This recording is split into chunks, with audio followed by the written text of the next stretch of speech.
Hello everyone, welcome to my channel study with Manu. आज हम start कर रहे हैं कोहलबर्ग की मॉरल डेवलपमेंट थियरी। तो कोहलबर्ग का नैतिक विकास का सिद्धांत। तो कोहलबर्ग ने एक थियरी दी थी जो मॉरल डेवलपमेंट के ऊपर थी। देखिए, शुरुआती जो इस थियरी पे काम किया था, जो मॉरल डेवलपमेंट पे यानी कि नैतिक विकास पे जो काम किया था, वो सबसे पहले पियाजे ने इसकी शुरुआत की थी। पियाजे मॉरल डेवलपमेंट के ऊपर काम कर रहे थे, यानी कि उसके ऊपर रिसर्च कर रहे थे।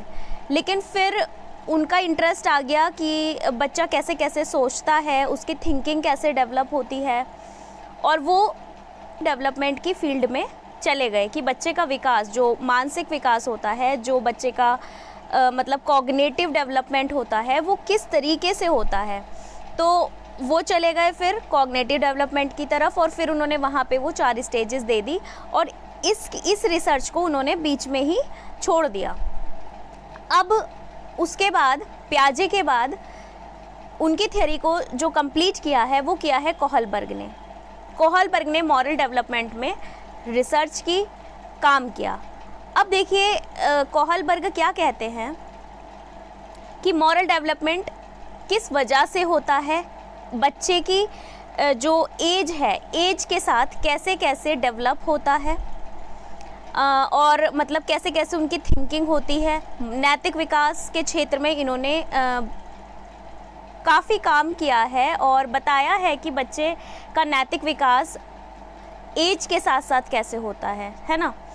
तो सबसे पहले इसमें हमें ये ही समझना है कि मॉरल डेवलपमेंट है क्या। देखिए, मॉरल डेवलपमेंट यानी कि नैतिक विकास और कुछ भी नहीं है, बस ये है कि बच्चे को सही और गलत में पहचान होना, कि उनके लिए क्या चीज़ सही है, समाज के लिए क्या चीज़ सही है और क्या चीज़ गलत है। उन दोनों में पहचान करना कि क्या गलत है, क्या सही है, क्या चीज़ हमें फॉलो करनी है, क्या चीज़ हमें फॉलो नहीं करनी है। वो उनके अकॉर्डिंग भी हो सकता है और सोसाइटी के अकॉर्डिंग भी हो सकता है। तो यही है मॉरल डेवलपमेंट। अब देखिए, इसमें 2 बहुत इम्पॉर्टेंट टर्म्स आती हैं। एक होती है मॉरल डिलेमा और एक होती है मॉरल रीजनिंग। मॉरल डिलेमा यानी कि नैतिक दुविधा, और मॉरल रीजनिंग यानी कि नैतिक तर्कना। तो इन 2 टर्म्स को मैं आपको बहुत अच्छे से समझाने वाली हूँ, ध्यान से समझिएगा। देखिए, मॉरल डिलेमा क्या है। यहाँ आपको ये 2 फोटो दिख रही होंगी, एक जिस पे लिखा है राइट, रॉन्ग और इट डिपेंड्स। या तो इसे एक एग्जाम्पल से समझाऊंगी। मान लीजिए कि आप कोई गवर्नमेंट एग्ज़ाम्स की तैयारी कर रहे हो और आप 3-4 एग्ज़ाम के फॉर्म आपने फिल किए हैं।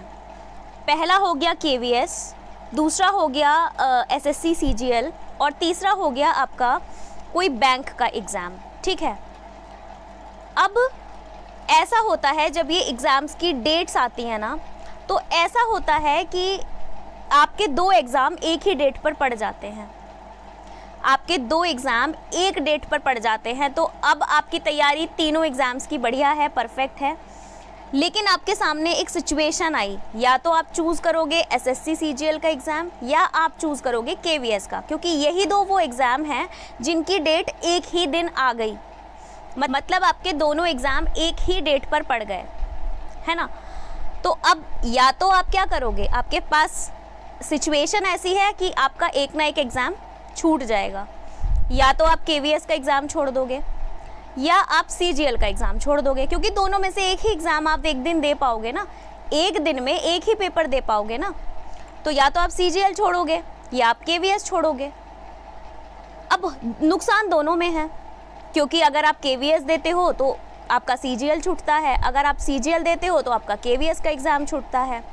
अब ऐसे में आप क्या करते हो, आप चूज़ करोगे कि किस में नुकसान कम है, मतलब कौन सा एग्ज़ाम मैं दूं जिसमें नुकसान कम होगा, या तो मैं KVS देने जाऊं या मैं CGL देने जाऊं। तो वो आपकी थिंकिंग पे डिपेंड करता है। तो ये जो सिचुएशन आपके सामने आई है ना, कि दोनों एग्ज़ाम आपके एक ही दिन पड़ गए, एक ही डेट पर पड़ गए, वो है मॉरल डिलेमा, यानी कि नैतिक दुविधा। मतलब सिचुएशन जो ये सिचुएशन आपके सामने खड़ी हुई है, दो एग्ज़ाम में से एक को सेलेक्ट करने की, वो है मॉरल डिलेमा यानी नैतिक दुविधा। अब मॉरल रीजनिंग क्या है? जब आप सेलेक्ट करते हो, यानी कि या तो आप सेलेक्ट करोगे अपना KVS का एग्ज़ाम या सेलेक्ट करोगे आप अपना CGL का एग्ज़ाम, तो ये जो आप सोच रहे हो ना अपने दिमाग में कि कौन सा मेरे लिए सही रहेगा, जिसमें नुकसान, ऑब्वियसली जिसमें नुकसान कम होगा आपका, आप वो चीज़ सेलेक्ट करोगे। भाई या तो KVS का दोगे या CGL का दोगे, ये आपके ऊपर डिपेंड करता है। ये देखोगे कि नुकसान कम किस में है। तो वो जो डिसीजन लेना है ना, वो जो सोच विचार करना है कि मुझे किस ऑप्शन को चूज़ करना है, वो ही है मॉरल रीजनिंग। ठीक है, अब इसी का एक और एग्जाम्पल लेते हैं। सपोज़ करो आप एग्ज़ाम देने जा रहे हो, ठीक है, आपका एग्ज़ाम है और बहुत इम्पॉर्टेंट एग्ज़ाम है। रास्ते में आपके किसी फ्रेंड का आपके सामने एक्सीडेंट हो जाता है, आपके किसी फ्रेंड का आपके सामने एक्सीडेंट हो जाता है, आप उसे बहुत अच्छे से जानते हो। अब आपके सामने फिर से दो सिचुएशन है, या तो आप उसे हॉस्पिटल लेके जाओगे अपने फ्रेंड को जिसका एक्सीडेंट आपकी आंखों के सामने हुआ है, या फिर आप इतने सेल्फिश हो कि आप अपना एग्ज़ाम देने जाओगे। तो यहाँ पे दो सिचुएशन फिर आपके सामने आई है। तो ये जो दो सिचुएशन है जिसमें से आपको चूज़ करना है, वो है मॉरल डिलेमा, यानी कि नैतिक दुविधा। और जब आप डिसीजन ले लेते हो जिसके बारे में आप सोच रहे हो कि फ्रेंड की जान बचाना ज़रूरी है या एग्ज़ाम देना, है ना, तो वो है मॉरल रीजनिंग। ठीक है, वो है मॉरल रीजनिंग कि आपको सिलेक्शन करना है, कि आपको सेलेक्ट करना है, आपको चूज़ करना है वो ऑप्शन जिसमें नुकसान कम है।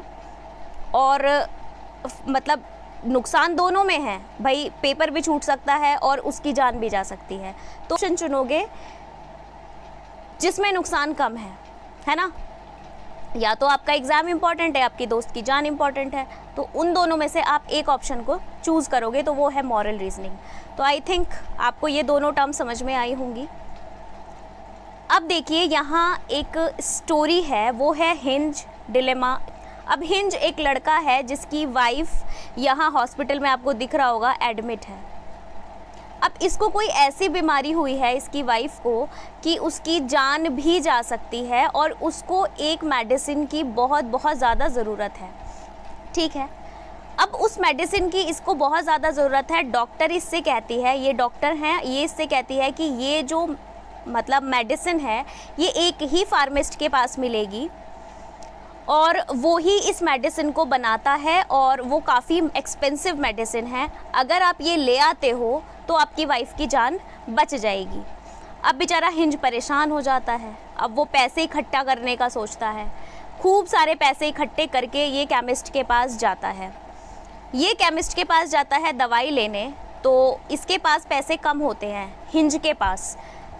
मान लीजिए कि दवाई 10,000 रुपये की है, इसके पास केवल 7,000 रुपये होते हैं।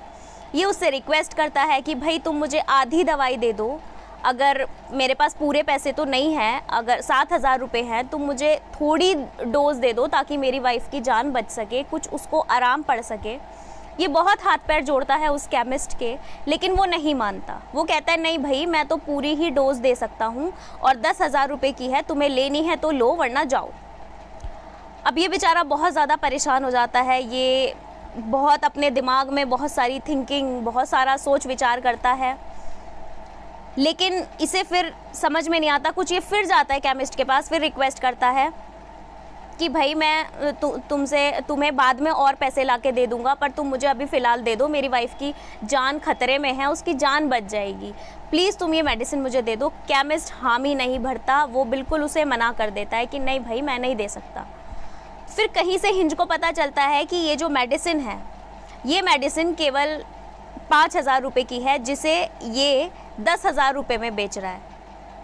केमिस्ट के पास जाता है, फिर बोलता है उससे कि भाई तुम तो इसे बिल्कुल इतने रेट पे बेच रहे हो और ये मेडिसिन इतने की नहीं है, लेकिन मैं फिर भी तुम्हें 7,000 रुपये दे रहा हूँ, ये 5 है, तुम्हें 2,000 एक्स्ट्रा दे रहा हूँ, प्लीज़ ये मेडिसिन मुझे दे दो। लेकिन ये बिल्कुल हाँ नहीं भरता। ये कहता है कि नहीं, 10,000 हैं तो 10,000 रुपये में ही तुम्हें मिलेगी। अब हिंज बहुत ज़्यादा मायूस हो जाता है, वो बाहर निकलता है और अपना दिमाग कुछ लगाता है। फिर ये सोचता है कि मुझे चोरी करनी है, मुझे ये मेडिसिन इसके स्टोर से चोरी करनी है। तो हिंज वो मेडिसिन चुरा लेता है। ठीक है, रात को आके यहाँ से इसने ये मेडिसिन चुराई और ये भाग गया डॉक्टर के पास। ठीक है। यहाँ ये डॉक्टर के पास जाता है, यहाँ इसकी वाइफ को डॉक्टर जैसा मेडिसिन देती है, इसका ट्रीटमेंट होता है और इसकी वाइफ बिल्कुल ठीक हो जाती है। तो ये एक छोटी सी हिंज की स्टोरी थी, जिसके ऊपर आगे आपके लेवल्स और स्टेजेस मैं समझाऊंगी, लेकिन अगर मैंने आज लेवल स्टार्ट किए तो फिर ये कंप्लीट नहीं हो पाएंगे। आज सिर्फ मैंने आपको ये एक स्टोरी बताई है कि हिंज चोरी भी करता है लेकिन उसकी वाइफ की जान बच जाती है। ये स्टोरी के ऊपर ये लेवल और स्टेजेस से क्वेश्चंस आते हैं। मैं आपको कल समझाऊंगी कि कैसे कैसे सवाल आएंगे। आज के लिए स्टोरी पे मैं ख़त्म करती हूँ, तो मिलते हैं कल की वीडियो में। इसे आगे प्रोसीड करेंगे, आगे इस अपनी जो हमारी थियरी है इसको आगे बढ़ाएंगे।